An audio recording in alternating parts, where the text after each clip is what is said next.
In a smoky underground arena somewhere deep in the heart of Eastern Europe, an electrified crowd buzzes with anticipation. The floor vibrates beneath their boots.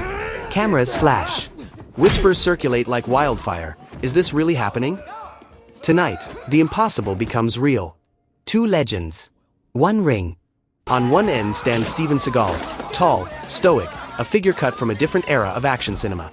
Dressed in a sleek black GI, his eyes are hidden behind tinted sunglasses.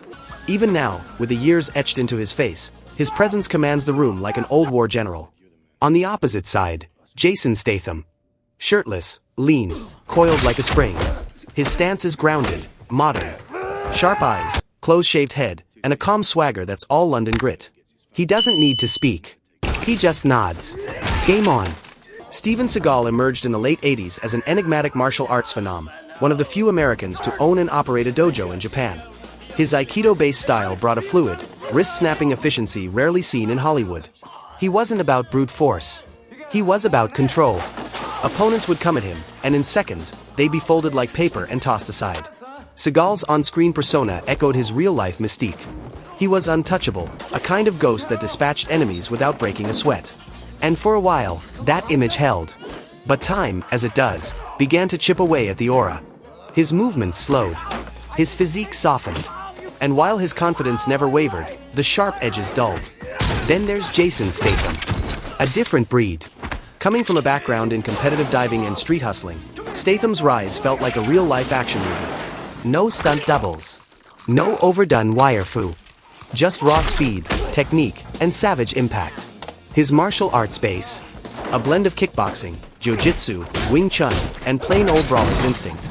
While Seagal evoked the image of a dojo master, Statham was more like the guy who would headbutt you in a pub fight, and then walk out without a scratch.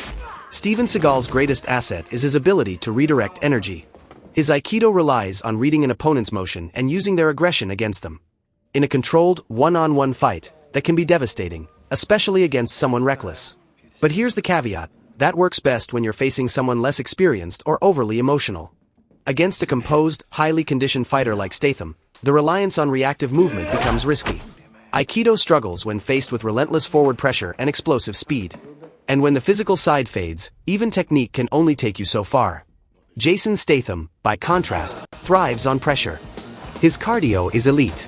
His movement is efficient, economical, and ferocious. He doesn't wait for mistakes, he creates them. His training in multiple disciplines gives him flexibility. If the fight goes standing, he'll kick and strike. If it goes to the ground, he'll grapple. And he's no stranger to pain or chaos. That's his home.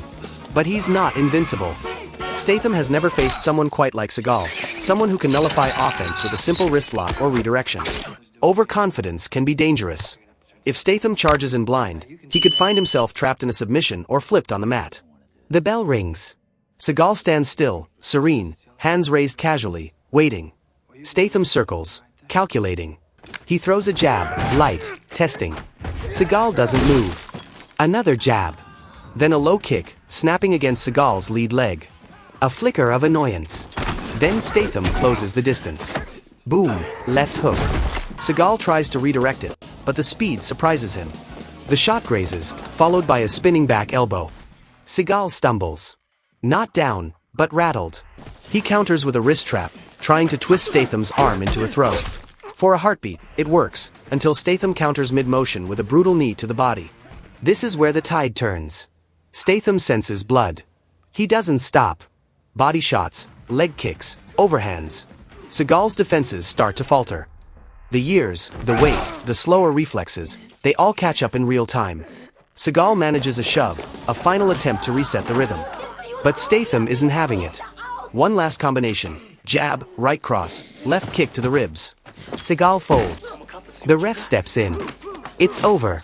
Why Jason Statham wins? The truth is, in their prime, this would have been closer.